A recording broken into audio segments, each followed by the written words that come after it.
Sinä tiedät, mitä pitäisi tehdä. Olet tiennyt sen jo pitkään.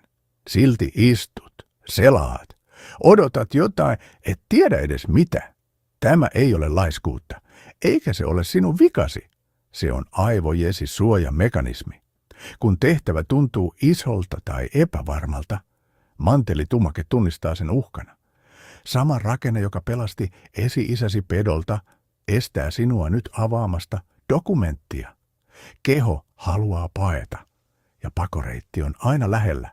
Puhelin, jääkaappi, jokin muu, mutta tässä on se, mitä kukaan ei kerro sinulle tarpeeksi usein. Motivaatio ei tule ennen kuin aloitat. Se tulee vasta, kun olet jo liikkeessä.